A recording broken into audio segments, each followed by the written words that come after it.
welcome to Culture Chat. Thank you so much for joining me on the podcast today. Thank you for having me. I am very excited to talk to you, and I have to tell our audience, first of all, you are the most patient person. I had to reschedule with you several times, and we are actually recording in December, and that's generally a hectic time for most people with the holidays. But for you particularly, you're expecting two very special gifts this year. I am. I've got two little boys that are going to be making their arrival in the new year. So Oh my. hopefully closer towards February, you know. Yes. But any of our listeners that know or have gone through pregnancy at any point now, this is where you have different days, and so I just definitely appreciate that you're so open to having this conversation, and but you look great and you're very glowing. So obviously, pregnancy is a very good thing for you. Thank you. I attribute that to a healthy lifestyle and just believing that I can.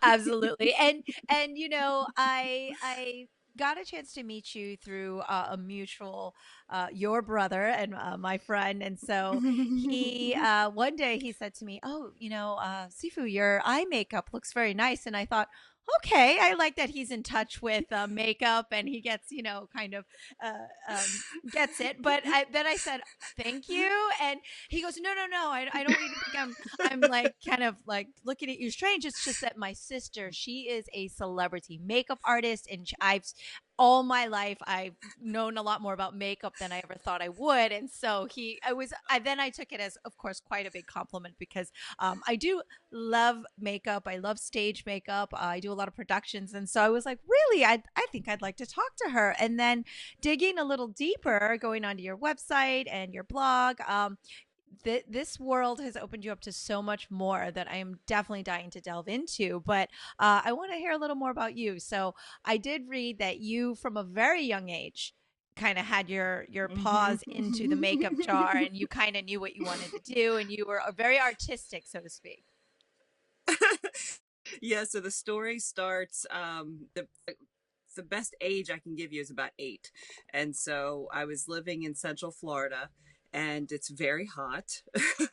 And we were living on about, quarter of an acre or so, maybe a little bit bigger, and we had a push mower, and I did not want to mow the grass, and so that was my chore. And I asked my mom if she would be open to other ideas, and she said, well, what do you got? And I said, can I paint your nails for $5? she's, she's like, what? Well, she said, yeah, we can give that a shot. So it started my beauty business, and I started doing manis and pedis. And before I knew it, I don't know why, but I had scissors in my hands at like age 10, and I was giving trims, and the moms of my friends were coming over, and I was doing their box color. So, like the Miss Clairol treatment, because my hand was really steady. So I was like getting it really nice and neat. So it was a great way to to make some extra money, and business was strong, the game was strong, so it worked out really well. So most kids have like a lemonade stand, and I had like a mani petty station. I love it. I So love it. And us women out there know the pains of having to dye one's own hair. And so having someone else do it for you, I think that right there. I mean, if I had known you at the, I would have been signed up for that. Like, yes, please you would help have been me. at my bathroom. Totally. I would have taken good care of you. So my mom was funny because she really pushed attention to detail, and so that's where that was born. And so, if I'm paying you money, it better be right. So she would make sure that like the nail polish wasn't on the edges and all that stuff. So it was great. And I'm so appreciative that our mom is so open to all of our different creative ventures. Yeah, and that's very telling, because at a young age is where you kind of take to your interests. But I think especially parents and those we look up to encourage that is kind of a gift, Yeah, because she could have said, absolutely. no, get back out there and mow that lawn, because that's functional, that needs to You be got done. it, sister. Exactly. She's like, wait a minute, that means I'm going to be out there mowing the grass. So, but she was a great sport about it and she encouraged it. And I think she kind of saw that there was something there. And then it just continued to blossom. I mean, it just never went away. I Yeah. was still me, I was just little. Well, being a fellow Floridian, I will admit begrudgingly, I do not mow my own grass, but I am allergic to grass. But at the same time, oh, it is horrific in the summers out there. I Yeah. mean, In a it's push mower? oh Come no. on. And No. that sounded quite the feat to overcome. So no, it is hot, it is humid, but again, that kind of plays into like, well, it takes a lot of effort to kind of stay looking a certain way with the humidity in Florida. So that probably helped you even more with your, hardcore, like overcoming all the difficulties and challenges. You started quite young, I Let me see. tell you what, you don't even know what you're saying right now because I grew up with no central AC. Oh my So the goodness. way I learned how to do my makeup was I'd be in the hot bathroom and I'd do my makeup and I'd have to stand in front of a fan, like run away, get to the fan, let it dry in my face, run back to the bathroom, do something else, go back to, so, it got me the skills I needed and toughened me up so I could do makeup in any kind of humidity or any situation.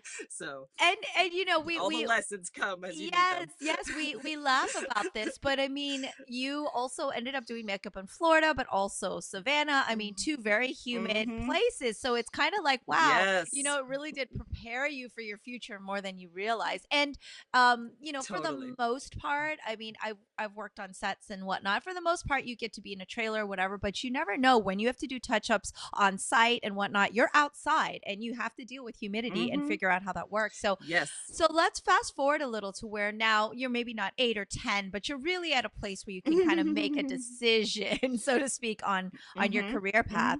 You did definitely choose Yeah. to go move forward into pursuing that industry. Mm-hmm. I did. I drove my guidance counselors crazy because I'm a Hispanic female and a single disabled mom. And I was not about college. And they were like, you've got all this money that could be given to you. And I was like, I've got my own path. I've got my own path. And so that included, in some shape or form, the beauty industry.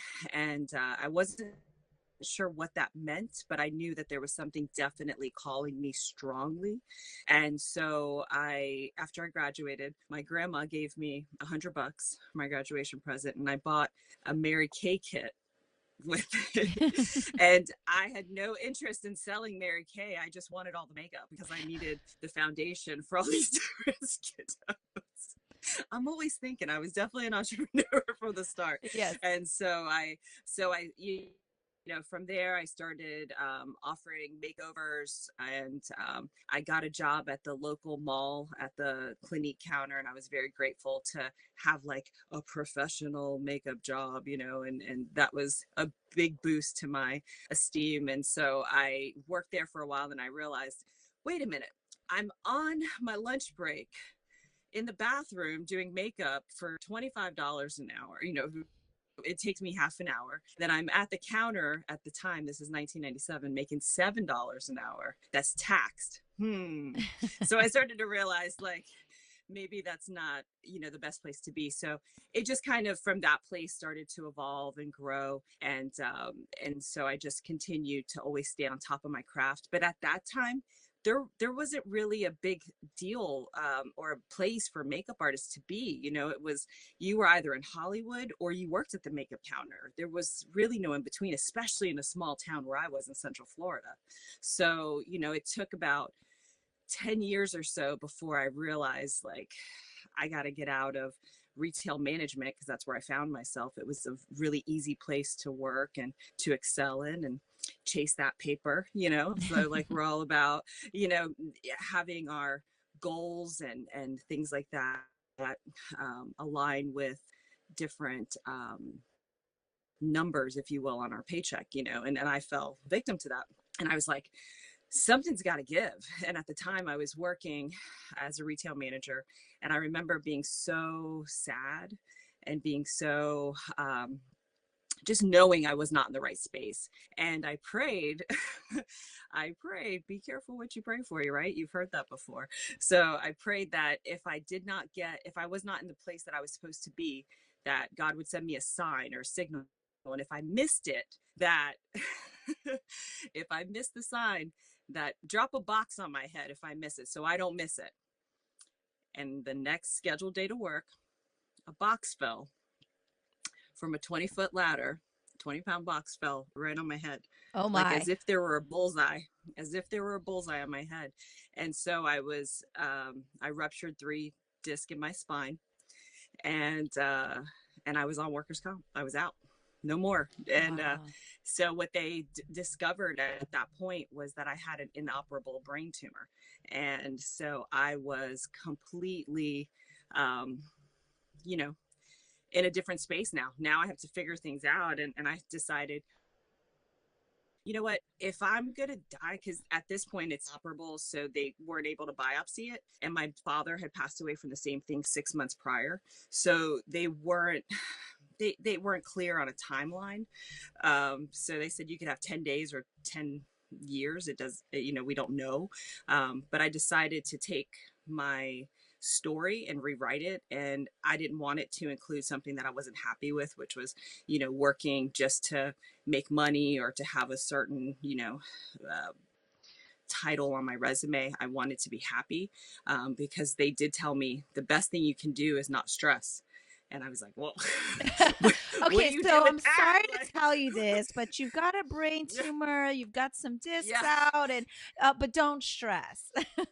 yeah, don't Yeah, stress. don't Don't stress. We stress. know that makes Yeah. it worse. And I was like, Okay. ah, so, Right, so I had to right. learn how to redo life. Like I had to seriously learn how to redo life because, thinking about my my life, and at the time I was 26, and thinking about all the things that I hadn't done and this and that, and it just became such a fuel to my fire of I have to do something that makes me feel alive right now, like there's no choice. And so I I was out with a friend, and she introduced me as a makeup artist. And I was always a beauty consultant, like Right, at at the the makeup at the counters, counter. right? Yes, yes. So she said makeup artist, and I was like, that's what I am. I'm a makeup artist. Like, I had And always been a Jules makeup artist, was but born. yeah, and then it was odd.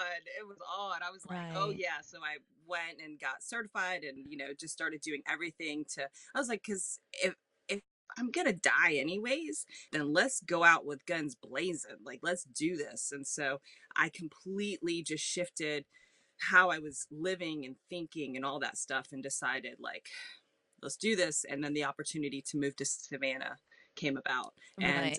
it was right on time. Yeah, I mean, and we're talking, of course, a lot of things coming into play at the right timing, but I I have a hard time believing it's just the right timing because I feel like you were open to it and your mindset is what made you see those opportunities and then have them come their way. Because a lot of people say, oh, people are just lucky, and I'm like, I don't know if I believe that, because somebody could have gotten the same um injury. Somebody could have gotten the same horrific life scary news that you got and then had totally retreated back into themselves, stayed inside, been depressed. Like you're Yeah. talking through it. Obviously, I know you do public speaking, and so you're like, well, here's what happened, ABC, and you're checking along, but there must have been some of Oh my those gosh. moments for you, and of course, a much deeper struggle. And I mean, obviously it speaks to your strength of who you are, but I feel like, how did you really overcome that? Like, how did you take something so negative and spin it to be so positive? Because I think we all need that lesson. Hey, and you're on it, because it was hard. It was to get that diagnosis and to not have anything to help me with it. The doctor gave me medicine that made me violently ill. I went through so much pain because of, I basically awoke in the sleeping giant, is what they told me. And so, there was a lot that came with that as far as symptoms and all, and it was really tough. I had friends and family who it was easier for them to remember me the way I was. I And see. they decided not to, kind of dive into that journey with me. And that was really isolating and really tough, because then I didn't want to tell anybody. I wanted to just kind of figure this out on my own. So there was a lot of, there was a lot of pain that came with it, emotionally and physically. But it's amazing how, again, like you said, being open to positive things really puts you in position for positive things to happen to you. And at that time in 2006, the book The Secret came out. Ah. And that was a big seed that was planted in my spirit, because there was a lot of people that wrote reviews, and they talked about in the book that had overcome medical, diagnosis, whether it was beating cancer or whatever have you. And so I thought, well, if they can do it, I can definitely do it. So I started to adopt a different way, because I knew that what I was doing wasn't going to work, and wallowing in it wasn't going to work, because again, they told me stress is the worst thing you can do. What we do know is that stress will cause accelerated growth. That's exactly what you don't want. So it wasn't necessarily an option for me. And I went to a neurologist, and I had just kind of gotten used to talking about it to the doctors in a way that they understood, answering their questions and, blah, blah, blah, blah, blah. And this one doctor, I'll never forget, he looked at me, he got right in my face, right in my eyes, and he said, "You don't want this. You don't want this." And I just was like, and it almost felt like God was in skin talking to me, like, "Look at me. You don't want this. Like, you need to do something different." And I just remember it really like pinged my heart the right way. And I was like, I don't want this. I need to stop talking about it in a way that means that I'm accepting it, because this is not my life. This is not the way this is going to go. And so I feel like that was a pivotal moment for me Hmm. to change, okay, you gotta switch things up, girl. Like, if you don't want to die, if you don't want this to get worse, if you don't want to start forgetting everybody, you've got to start changing what you're doing. And so The Secret was a great book. And I thought, law of attraction, I'm going to attract some good stuff to myself, and I really Hmm. kind of Yeah. like dove into it, because I kind of had nothing else, and I knew I had always had a strong faith background, so it was comfortable for me to kind of lean into that and know that there was something greater than I was at work, so Right. I just had to be open to it. Yeah. Not to keep in the sadness part, but I also, because Yeah, you yeah, went yeah. over it pretty quickly, you also mentioned that you lost your father 6 months prior. So while you're still in the midst of grieving, then you actually have to have that on hold, and then like kind of have moments for yourself. So I just see Mm-hmm. that as also kind of just like another notch for you to have to climb. And I find it incredible, and really saddens me to hear the reaction from the friends and family, because in my world, the one thing that I know, my sister has had a lot of medical challenges and whatnot through our life, and we're always at the hospitals, and it's like a party there, because like the whole family is in house, and that is such a big part of healing to me, to be able to see when Right. everyone comes together and supports you. So I'm frustrated that that was the case for you, but it must have also created this immense independence for you to be able to know like exactly how to deal with everything that you've dealt with, and probably made you stronger Right. for it. But still probably Yeah. not what we would recommend to others for if Yeah, somebody it is in wasn't the need. best. It did not feel great. Let's just say that. Yeah, it was at the time hard to swallow, Yeah. because you feel like everyone's gonna rally, everyone's gonna, be there for you, but it's hard, because then people are faced with their own more morbidity and all that kind of stuff, and Yeah. thinking, oh, well, what about my life? And, because I was 26, that's crazy young, Yes. to be Yeah. even talking about this kind of stuff. So I think it was hitting too close to home. Yeah. And so now looking back at it, I know that I had to go that route to know what that felt like, so it would deepen my empathy for others, because now I'm the caregiver.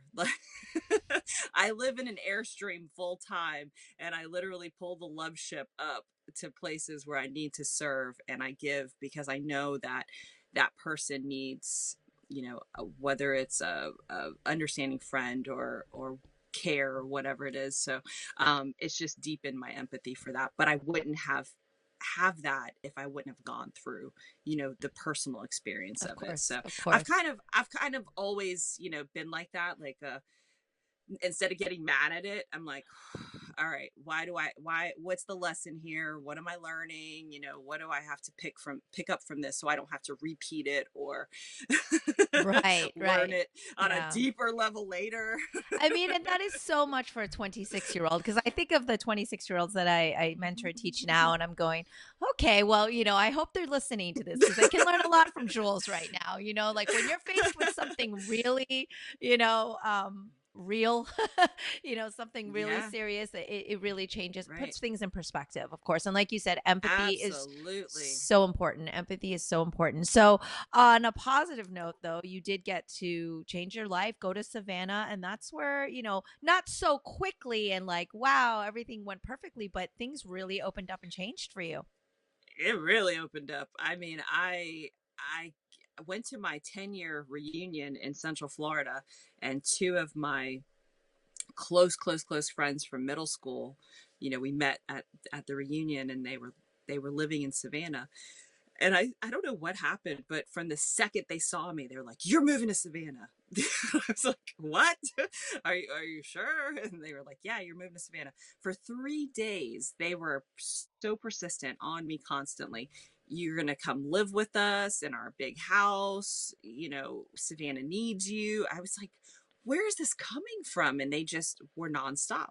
And so their belief in me being there, of course, piqued my curiosity. And I was like, I can do a road trip. And they're like, okay, yeah, but pack all your stuff because you're going to live with us. Like, that's how it was. It was just like so sure.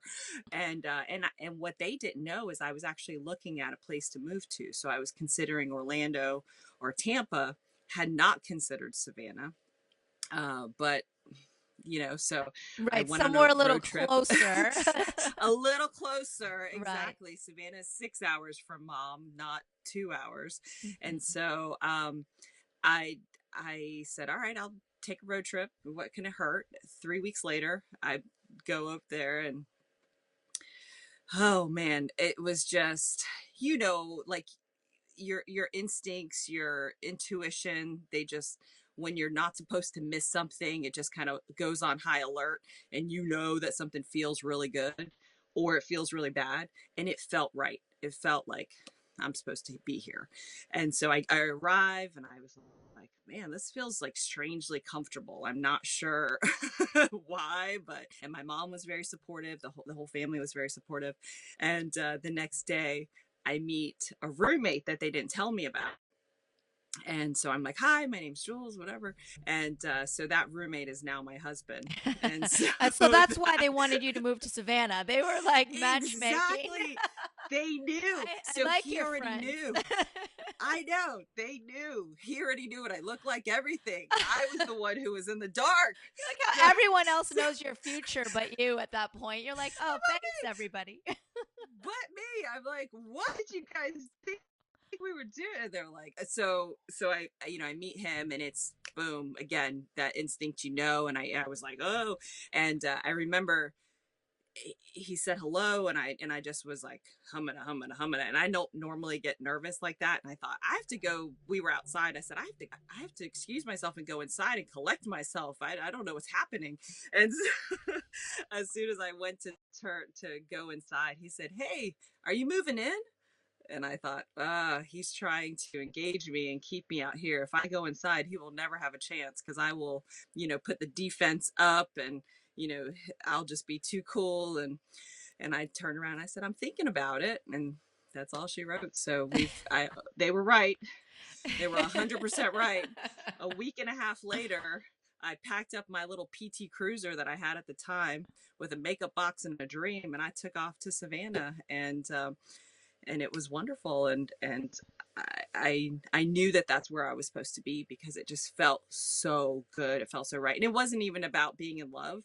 It just felt so much a part of everything. Like everything was so intertwined together that I was like, I I have to investigate this. Right, I have right. to investigate this. Just for my timeline, so when you got the ruptured disc from the box, how Right. long did that take for you to recover from, in terms of like physical, you know, healing and whatnot? Because, but that's actually what led them to discover the tumor. So was that Right. a quote I had unquote blessing? MRIs. Was that a blessing in Exactly. disguise? I guess, I'm like, It man, was. It nobody was. wants a box to fall on their head, but then you get to, But you want to know what's going you want on. to know what's Yeah. going on. So exactly. So that was 2006. Yeah. And so actually it was late 2005 when the box fell on my head and then made the discoveries of the tumor. So 2006, I was pretty much dealing with the healing of the disc, but also managing my health at that point Right. and, just kind of figuring out how to live and making my changes and studying, Yeah. new thought and that kind of stuff. Right. And then 2007, October 2007 is when I got to Savannah. To move to Savannah. Okay. And so at Hmm. that point, though, they still, medically speaking, that, not I still had a operable. tumor. Just still don't be stressed. Just still stay unstressed. And that's your medical treatment plan. Yeah. Okay, got Yeah. it. Yeah. And and again, like losing friends over this, I was super nervous to tell my Yeah. new boyfriend that yeah, I might die, By the so way. I, by the Yeah. way, so Okay, but it obviously was, this worked out in terms of the boyfriend yeah, to now, and you've got right, twins on the way, so things are going well. I'm guessing in that department, but right, right, but but right. but also in Savannah, this is where you basically jump to being not just a makeup artist but a celebrity makeup artist, and you're Right. known for being Paula Dean celebrity. Paula Dean's makeup artist, and I mean, how did that happen? So I put Paula Dean on my vision board because that's a big part, of that time period with the secret was, making a vision board and all the stuff. So Okay, she so was for those of legit us that on my didn't vision read The board. Secret, just tell me quickly, what's a vision board?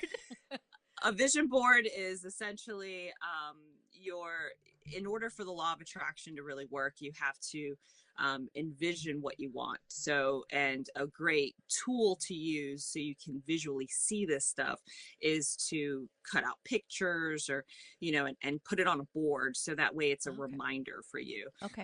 So that way you can align yourself and align your thoughts, and then you can be more open to things coming your way. And so I had all sorts of stuff on there, and Paula being, the queen of the South and being, the queen of Savannah, really, I knew that she was just, I liked her. Like there was something I wanted to work with her. I couldn't really explain it other than that. So I got to Savannah and um, I went to a makeup counter and there was a prom going on and there was like a million girls getting their makeup done. It was pandemonium. And there was one bride and she had a veil on and she's like in the middle of all this chaos. And I was thinking, why are you at the mall on your wedding day? Like, what happened? Like, what happened to the maid of honor? Like, who let this go down? Like, 'cause it was just so crazy, So I was like, Jules do you need a stepped hug? in. Yeah. Right. I was just so like confused by the situation, and so anyways, I did not speak to her, but she lingered with me, and I remember going home that day, and I thought, if you don't want to go to the mall, you should have an option. You should have an option for an experience. You should have an option for feeling, like it's more personal and that you're special or whatever. All that stuff is so crucial, especially like in a life-changing event. Mhm. So I thought, that's what I'll do. I'll market to brides. That's how I'll start my business, because this is the beginning of Dollface by Jules. And so I didn't know that I was moving, by the way. I did not know that I was moving to the second largest wedding destination under Vegas. So there was a Oh. huge market for brides that I had no clue about. Again, sometimes things work out in a way that you can't miss it. And that was one of them. And Right. so I decided I'm going to do makeup and I'm going to create this experience and I'm going to make everyone feel really special. And everyone told me I was crazy. They're like, you're going to do makeup? that's not even a thing, because this is back in 2007, 2000, early 2008. That's not a thing yet. Everyone gets their hair done. And you're not going to do hair? No, I'm only going to do makeup. Oh, yeah, you're really crazy. And so I believed in what I was doing because, again, they didn't know what was going on medically with me. So I'm like, I don't care what anybody thinks. I'm doing my thing. That's what I came here for.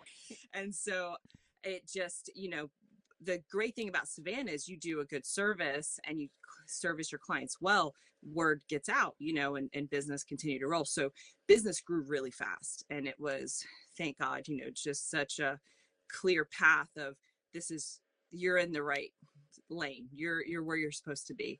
And so, again, always keeping an eye on Paula. She has no idea about me, but I'm like, I'm coming for She's you. on the vision board. I'm coming for you.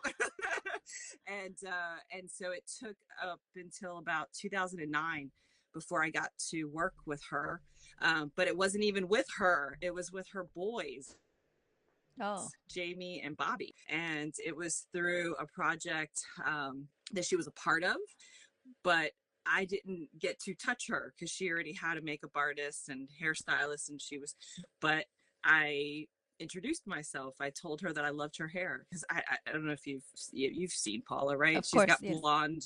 Oh my gosh, she's got silver, glorious silver hair. And so I just said, your hair, it is glorious. And she came over to me and she was like, I like you. And so we just connected, and I got to hug her, and she told me a story, and I was like, oh, I hope this works out one day. And so that was it. And so I continued on my track. Just at this point, I'm doing more commercial makeup, and I'm doing things for the TV anchors and various photo shoots and magazines, and I'm building my portfolio organically.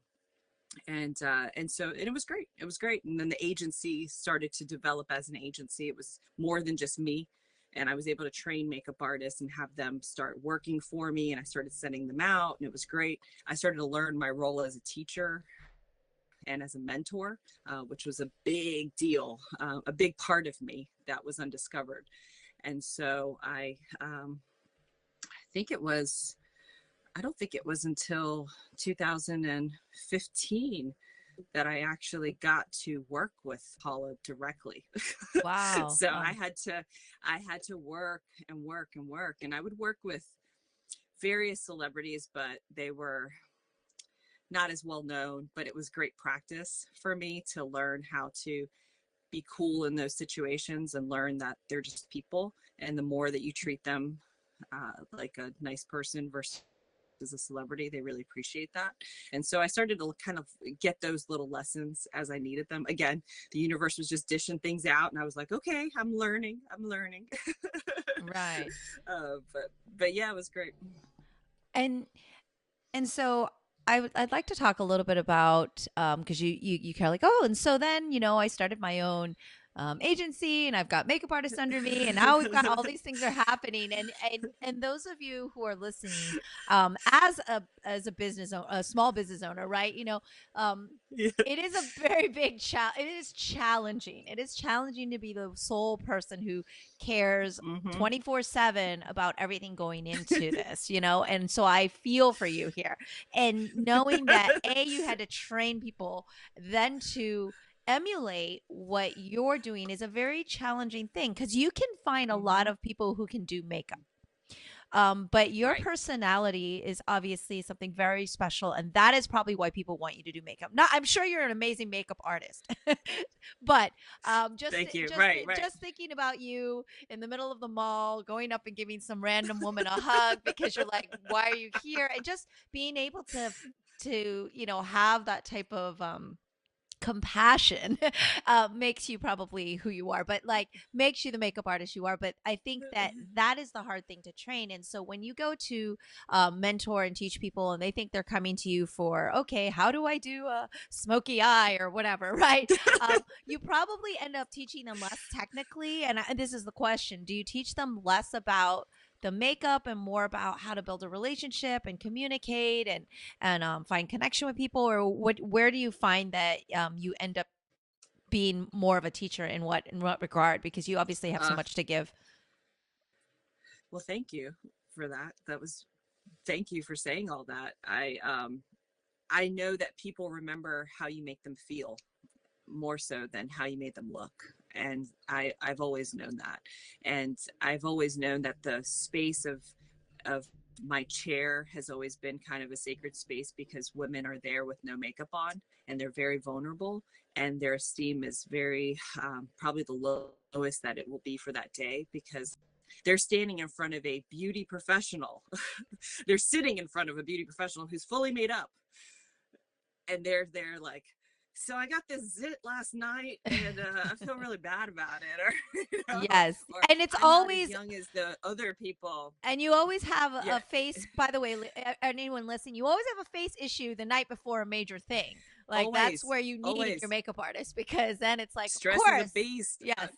Yeah, yeah, and I'm always like, here, like, don't, good thing I'm here, right? Like, Yeah. it's totally fine. Like, so I always went into it like, I'm your girlfriend, like, I'm your best friend today. I got your back. And so, because so they would feel comfortable with me, and so that was always my goal. And I had a lot of people that were applying, but I have such a long interview process.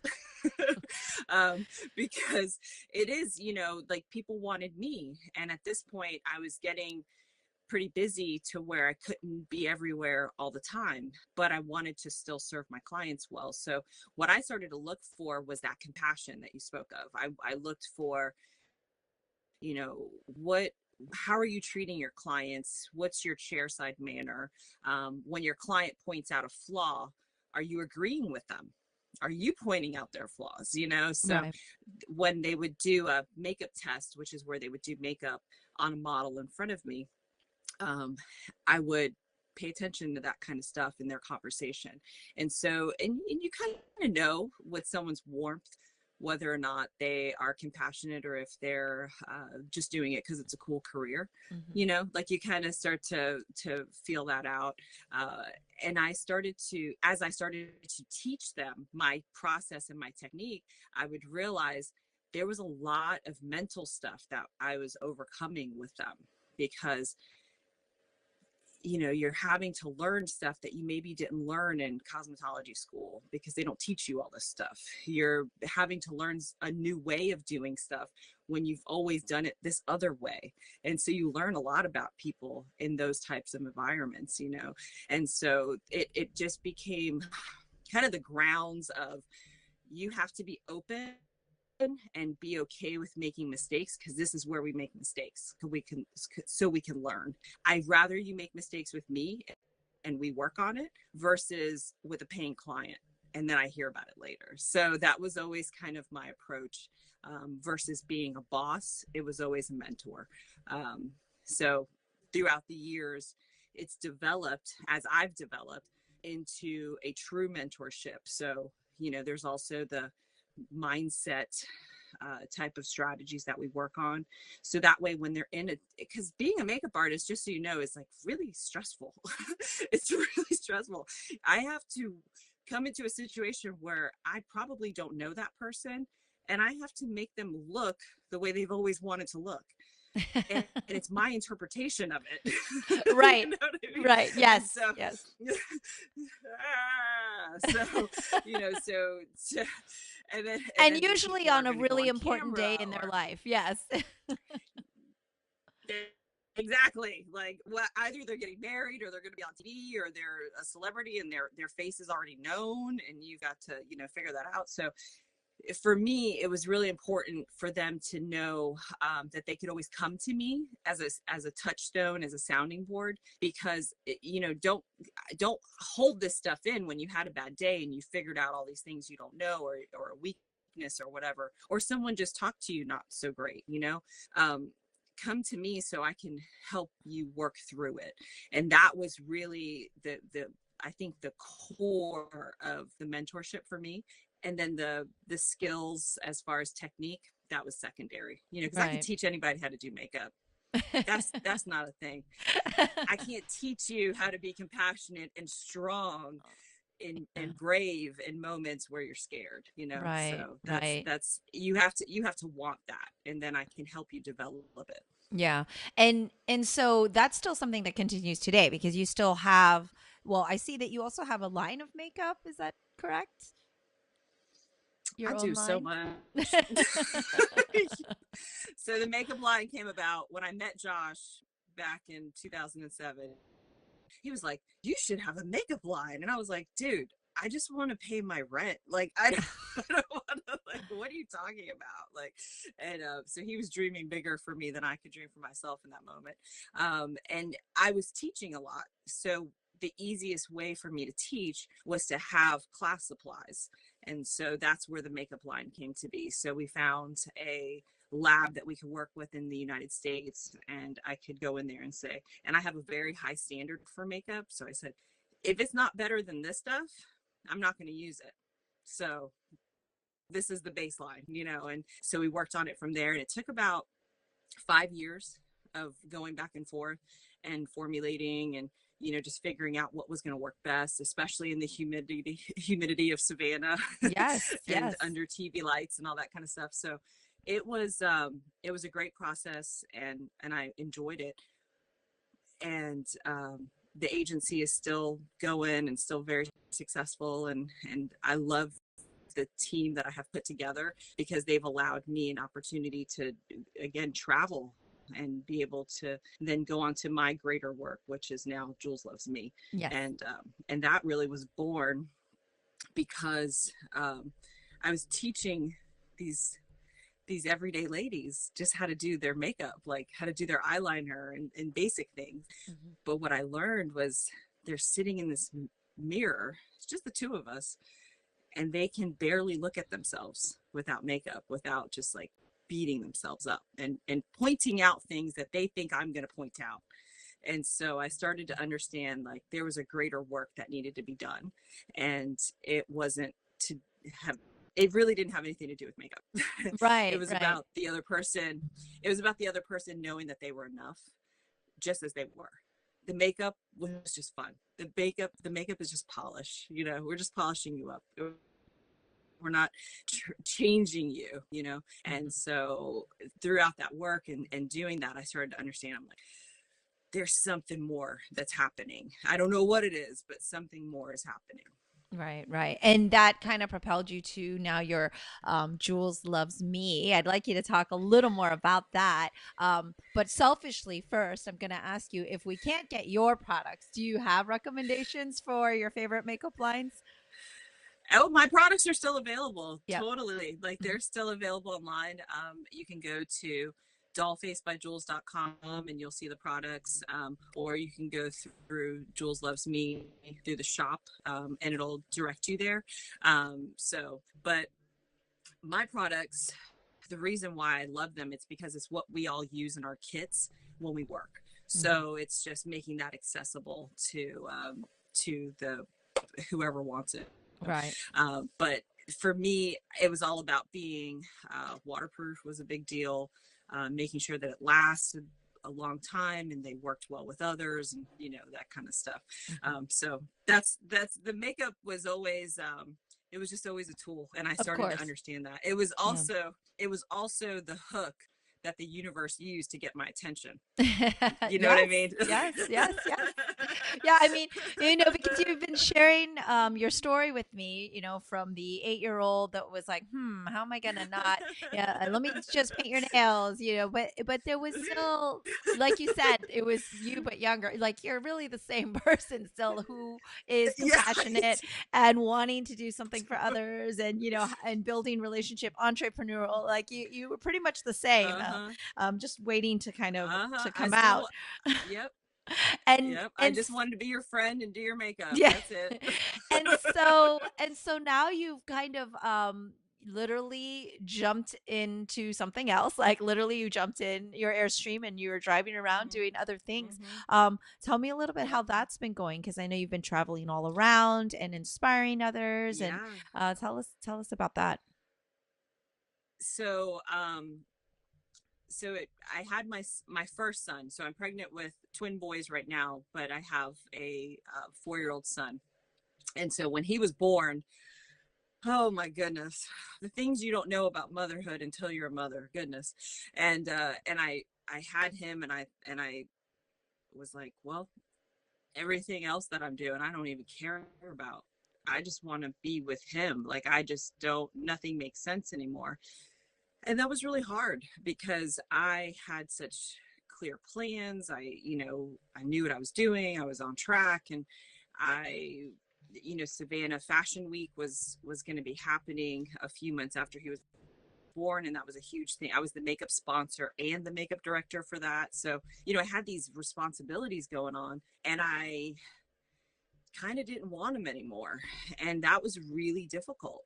And I started working with Paula. I got a call, and her makeup artist had a baby 11 days prior to my baby.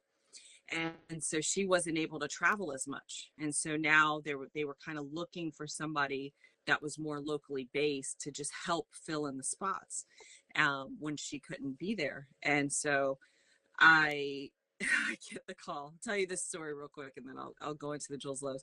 So I get this call, and they say, we want you to work with Paula Dean. And I'm like, oh my gosh, this is it. Like, finally the legit call is here.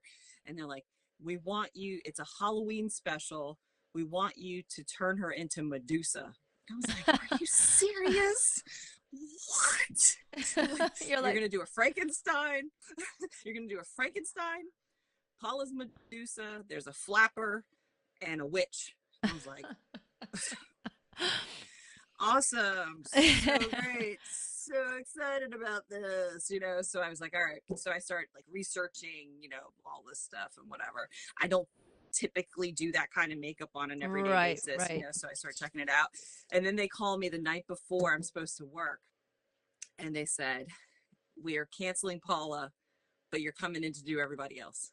And I Oh, was like, okay. so And close. then my But my probably a my husband, slight relief, right? Like you didn't really want to you make her got it. Medusa. So my husband is like in the Frankenstein makeup because I'm practicing on him, and he's like, "Are you okay?" And I was like, "Yeah, yeah, I'm okay." You know why? Because now I get to go in and show her my work ethic and show her how much I care without the pressure of actually doing her makeup. Like, Right, she'll right. get to see what she needs to see. And she did. So I come in there, and I'm working and I'm doing, and she goes, and we've had friendly banter back and forth. And then she goes, I have to ask you a question. And I'm like, okay, what are you going to say to me? And she said, how come you're not doing my makeup? And I was like, good question, because I was scheduled to be at your house this morning, but then they, changed the plans or whatever. And she said, well, I'm making an executive decision. You're coming back tomorrow, and you're doing me tomorrow. I was like, okay. And that was it. She just Yeah, made that decision. And I was so like, it worked. All that hard work, all that yeah. positive thinking, all of that, just here's that pivotal moment. And so we continued to work together, and everything was great. And they had a press tour that was coming up where she was going to be in LA and that side of the country for about 10 days. The other makeup artist wasn't sure she was going to be able to make it. And so they asked me, they're like, well, this is a big thing now. Like, you could get to travel with her. And I was like, yeah, okay. And they said, well, you do this thing. And I said, can my family come with me? How am I going to be away for 10 days? Like, what? How? I don't know how that works. And it was such a weird moment because it was what I wanted. It was what I put on my vision board. It was everything I ever wanted. Here it is. And now I don't want it anymore. Like, what is that? And it was really tough to not only swallow for myself, but just understand, and I was like, I felt ungrateful. I felt confused. I felt all these things but that was what I wanted. How can I not want that anymore? And it wasn't that I didn't want to work with her. I just didn't want Mhm. to leave my family for 10 days. And so they were like, maybe we'll see what we can do. So Right. the other makeup artist ended up going, and I got to travel with her a little bit like closer to home, and the family did get to come with me, which was amazing. But I started to understand that something was changing, and that just because you hit a goal, just because you get the thing you wanted. Sometimes it was just to bring you to that point. So then you can reevaluate and figure out, okay, well, there's more to it. Okay, now that I'm here, I have a different vantage point. Now I can figure out that there's more to it. It's a deeper, journey that I've got to take. And so, but it was really confusing because I'm like, can't I just be happy with what I got? Like why can't I just, I'm here, like, what the heck?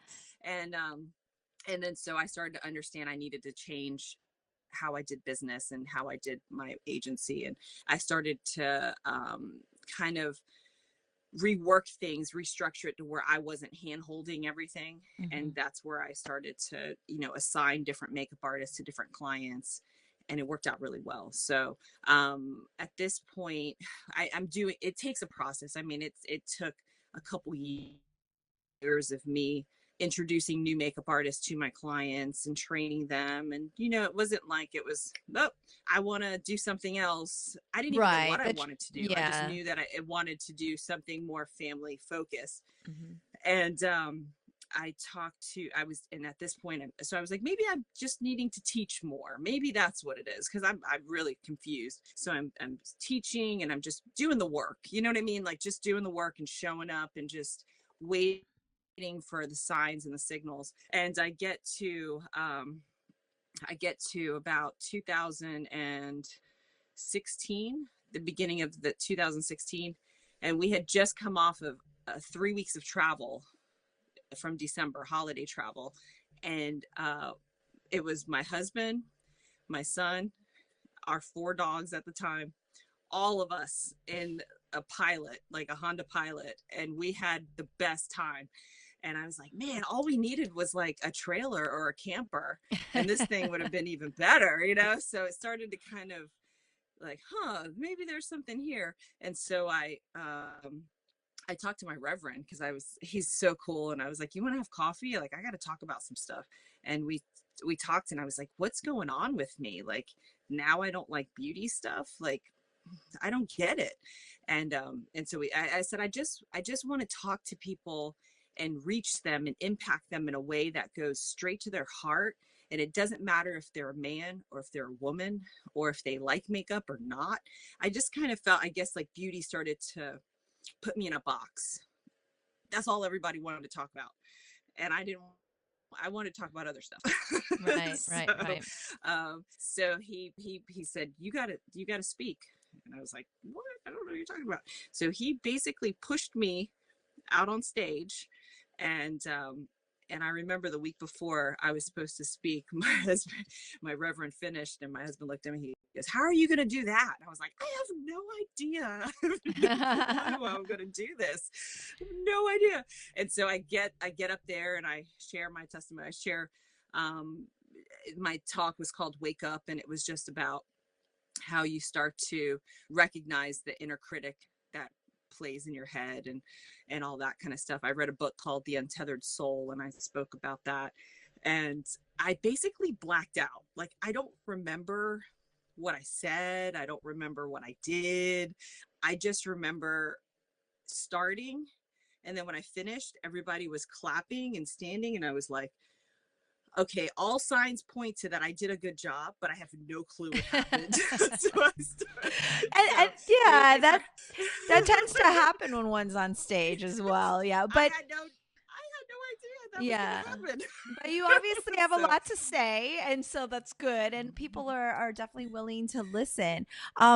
I did want to ask you though, kind of backtracking with your health state and your tumor in your first pregnancy. Was there like a risk for you there?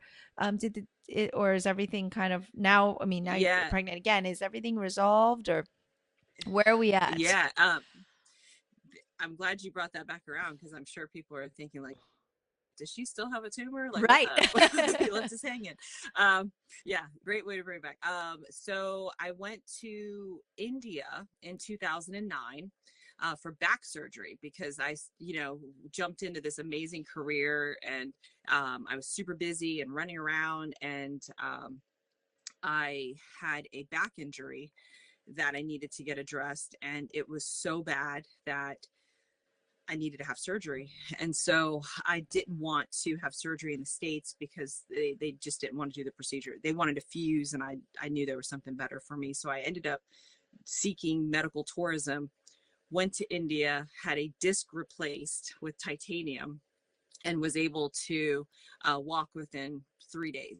Wow. I mean, it was amazing, like the best experience. But they had a procedure called the gamma knife that was available. And so I said, well, I'd like to see if I'm a candidate for the procedure and go ahead and have brain surgery while I'm there as well. And this, just so you know, Oh, the back might surgery as was well just get brain surgery while you're in India just getting, in a third spine. world country, no big deal. Yes. Yeah, yeah, yeah. So like, I'm efficient. Let's just get it all knocked out. So I said, so I'm like, let's just see. And so I get there, and they run all new scans and everything. And they were so blown away. It was funny because I got there actually the day I arrived, and I check in, and they said, so you're having back surgery, but you have a brain tumor. I was like, yeah. I said, why? Why are you going to get your back fixed if you have a brain tumor? And I was like, because my quality of life at any stage is important to me. Hmm. And it just never even dawned on me that someone would think, why even bother? So so I get my new scans done, and the tech is so blown away. He calls the doctor in, calls Josh in, who's just my boyfriend at the time, and shows them my scan, and it was completely clear. It had completely gone away.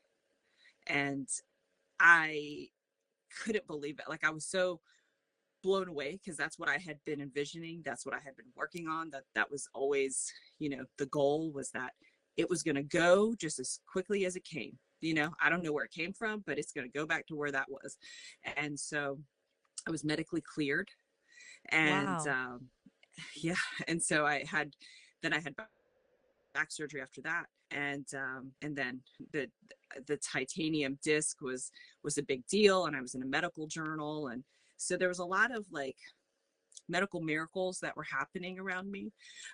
So I get back to Savannah, and I'm just like the bionic woman. Like, they have rebuilt me. I Yeah, have a yeah, new lease on life. yeah. And so I'm, just doing, and like nothing can stop me.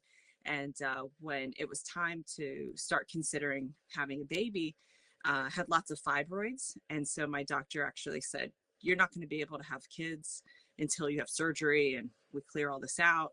And 3 weeks later, I got pregnant. And so it was like a big deal, and they were like, well, now you're high risk and it's going to be really difficult and whatever. And I affirmed my health.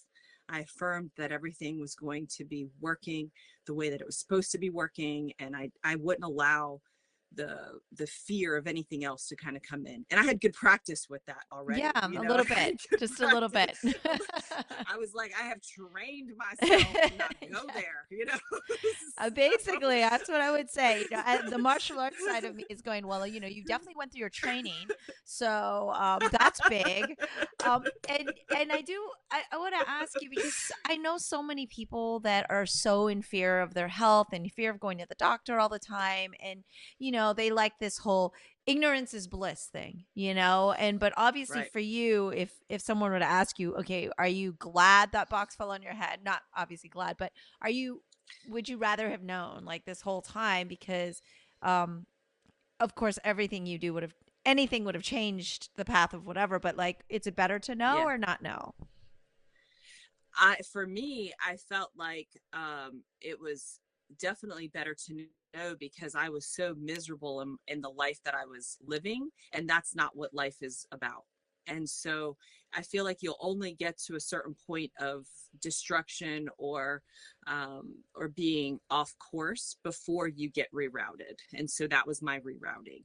A lot of people talk about when they have like a near death experience, they come back and they're like totally in their purpose and aligned with that. And it felt almost like that to me because there was nothing anybody could say to me to get me off my course. And I don't know that I had that type of confidence and, commitment to what was important to me prior to that.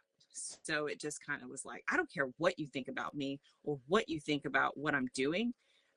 I've I've got to do this for me, period. Because I don't Mhm. want to die and feel like, on my deathbed, like all these regrets. I was like, Right. I have to do it. And it just slowly but surely kept unveiling different things to me, and showing me like, you needed to go through that so you could know what it feels like to be in that situation. And so going to the airstream side of it, so I'm speaking, I'm doing all this stuff, and I'm like, I guess I'm a motivational speaker now. Like, I don't know what's going on. I still do makeup. Like, I'm just like, people are like, are you a life coach?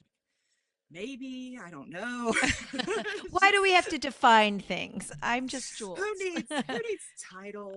What do you need from me today? I'll just give you whatever. It'll be of service to you in any way, right? So my husband had said something really crazy, because we had this gorgeous studio in downtown Savannah, very expensive, and we were in an argument one day, and he said, we make all this money and it goes out the door because we have all this overhead. And I was like, yeah, so that's just kind of the way it goes. And he was just like, I'm tired of doing that. I'm tired of working so much in order to just keep this machine going. And he just, the way he was explaining it just kind of rung a bell for me that I couldn't unring. And I thought, that's why I have to work so much. It's because I've got all this stuff that I have to support. And it's not even my baby. It's it's like a studio, and for looks, and for, so people think that you're doing well and you're successful. And wait a minute, wait a minute, wait a minute. I don't roll like that. What are we doing? And it really it kind of checked me. And I said, so what do you want us to do? Do you want us to sell everything and go live in a camper? And he was like, yeah. I was like, wait a minute. What? So it totally, like, blew me back. And I was like, okay, we need to not talk about this like in the heat of an argument. Like, let's regroup and catch our breaths. And Right. so then when we started to talk about it, like in a good state of mind, it was like there was a lot of truth there for him. Mhm.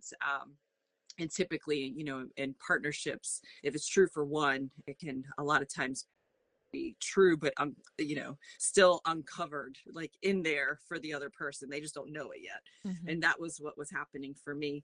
And I was like, all right, well, let's start a plan. And so it took about almost a year from that point. And I didn't plan to buy an Airstream. I mean, I went to just go look at one so I could see what it looked like on the inside. And it just ended up, intuition knocked me on the head again. It was like, this is your new house. Right. We And it don't want you worked to out get, to but we don't want you to get knocked on the head anymore. Like the one anymore. was Like, enough. The one was enough. one, I mean, just pillows would be fine, Yes, yes. Let's keep it a light. pillow, but So, but keep it light as keep it a light, feather. literally. So, you've literally been traveling around in this Airstream now. I mean, what has been one of the most interesting stops on your just on this journey?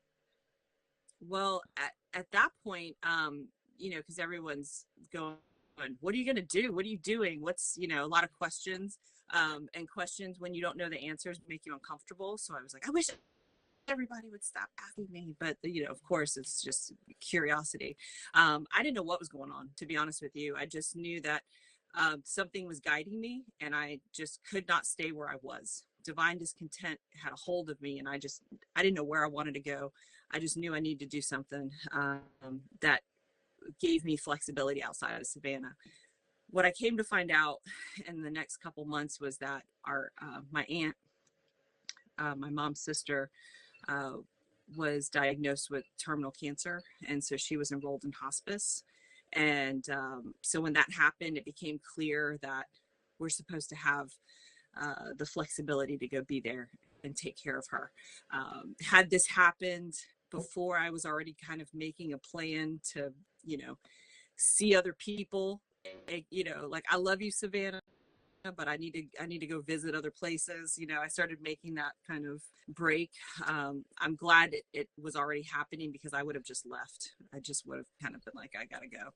Mhm. And So I was fortunate and blessed to have the opportunity to be there with her, and just, park our house right next to her house, and care for her and walk her home.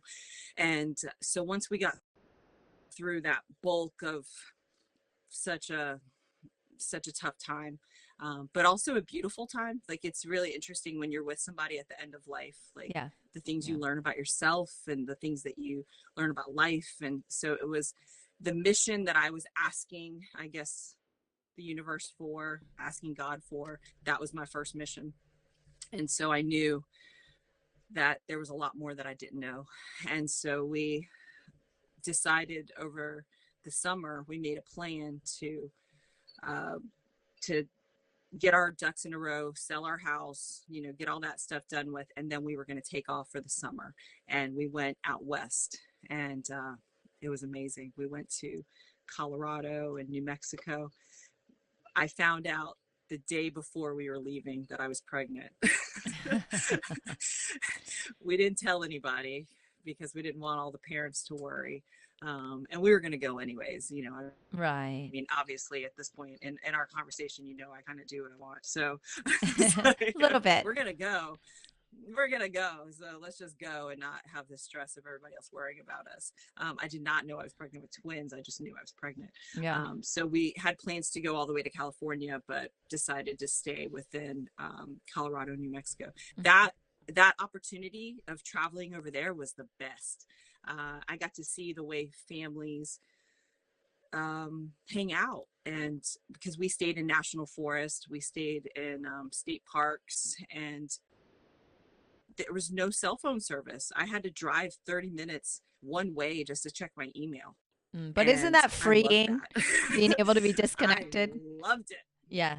Yeah. Mm-mm-mm. It was so good. I loved it. I was like, my phone is basically a paperweight at this point. And you realize Yeah. how much that you check it, and you don't realize that you don't even know why you're checking it, and you kind of Right. fall into this habit. Yes. And so it helped give us an idea of the continuation of our work, beyond service, of just being there for whoever needed us. But we started to understand, there's a way of life here. Like, we live in our airstream because it's more of a minimalistic approach, so we can have more family time, and we can, really tune into the things that bring us joy, and make us feel like we're doing things on purpose versus just because this is just what we do. Mhm. And to meet other families that were also doing that was major. It was like, oh man, there's like a whole community out here. We're not And alone. so we're not alone. Yeah, Yes. yeah. Yes. So they get it. you know so that was big, and it helped us understand that we wanted to, our greatest, our I think our biggest work to come is going to be a nonprofit, where we encourage families to retreat with us and camp, whether it's tent camping or RV camping, or in a house. So that's our next step in the journey, is to have land where we can basically invite families to come and unplug, and know what to do when you unplug, because that's another big thing. Sometimes you unplug and then you're like, what do I do now? I haven't seen your I haven't seen your face in 2 weeks. What do we do? What do we talk about? So giving them seeds, hopefully, that they can plant when they get back home, and just continuing the family dynamics. And we learned a lot. We learned a lot about each other, and we learned a lot about how important it is to just really slow down. It's not about, I used to pride myself on being a hustler, Right. Right. and then I realized, like, how silly I was being with that type of mentality, because I was just making myself so busy, as if it were a badge of honor, and it wasn't. It Hmm. was just stressing me Yeah. out, and taking me away from the things that were important. Right, right. Well, we have to wrap up soon, but I did want to ask you a question, because I've also had to caretake for someone in hospice. So I do share and understand that experience. And like you said, there's so much you learn about yourself through that experience. And if you're willing to share, I'd like to know, like, what was your biggest, learning moment, or what the biggest thing you took away from that experience for you was. uh the biggest thing that I learned was unconditional love on a different platform, like on a different level, on a different just phase of within myself. You know, when you're caretaking, as you know, like it's not pretty. It's very stressful because you're dealing with your own grief as well as making sure that you can stay focused. I had a lot of responsibility because my mom and grandma also moved into the house, so I was caretaking for four elderly adults in addition to my son, and my husband was my partner, so we were like managing a lot.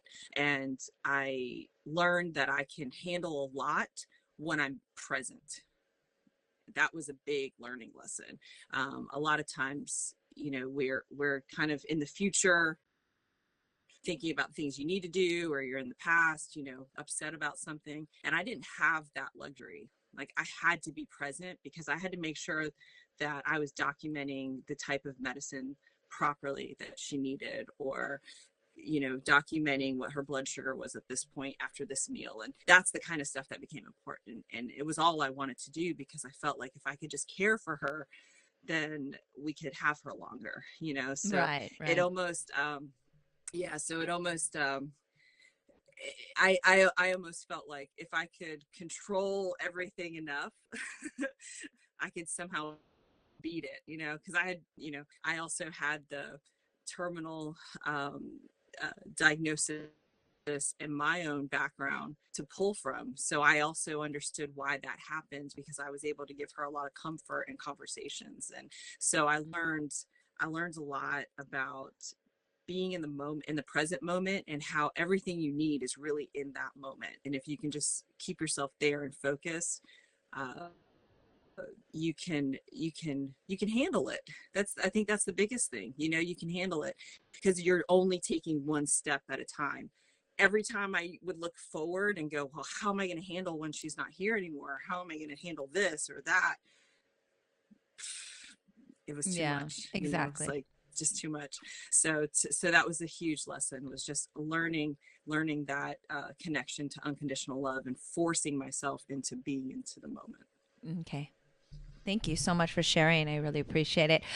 You obviously started reading quite a bit about from the beginning. Do you have like a couple of books that you want to recommend to our listeners that have meant something to you Oh, other than The Secret? And I wrote down Untethered Soul here, but oh yeah, yeah, yeah. other than those that have been Yes. major things for you, but like, do you have a couple books that you like to recommend that's, either inspiring or have inspired you, or just that you'd like to share? Yeah, so you said The Untethered Soul, which is a big one. I also love from Michael Singer The Surrender Experiment, and that's I kind of live my life in that experiment. So just again, and it's not surrendering because you're weak, it's surrendering to being open. And so, you know, that's a challenge. And so that book is about the life story of Michael Singer and how he got to that place of writing The Untethered Soul. So Okay. it's I would get those two together. They're amazing. I Okay. also read we listened to Big Magic um, on Audible this summer while we were traveling, from Elizabeth Gilbert, which was amazing. So that's a really great book, Big Magic. And right now I'm currently reading The Intention. So that one's by Ansley McLeod, and it's about living your soul's purpose, like the purpose that your soul has really, like the purpose that your soul wants, not just what you want for it, you know, that there's more to it than you realize, you know. So that's been a really interesting read, so that's what All I'm right. currently digging into right now. Awesome. Thank you so much for sharing. And for our listeners, you can go to Jules Loves Me if you want to see more and learn more about her and her. She's got a blog and some podcasts. She does some guided meditation. And if you just want not just beauty for the inside, but also the outside, she still has doll face ball Jules. So you can check that out as well. Jules, thank you so much for sharing today and for your inspirational story. I really appreciate you being on the podcast. Thank you so much for giving me such a wonderful platform to share so much and connect with you and your listeners, everyone out there. I appreciate you tuning in and hearing, and I hope that my story inspires you and plants some seeds for you to live your purpose confidently and stand in your truth. That's all for today's episode. Thanks for listening to Culture Chat and hope you enjoyed the conversation. Please subscribe and rate my podcast. Feel free to leave me suggestions or send an email to mimi@culturechatpodcast.com or follow me on social media at Sifu Mimi Chan on Twitter, Instagram, or Facebook.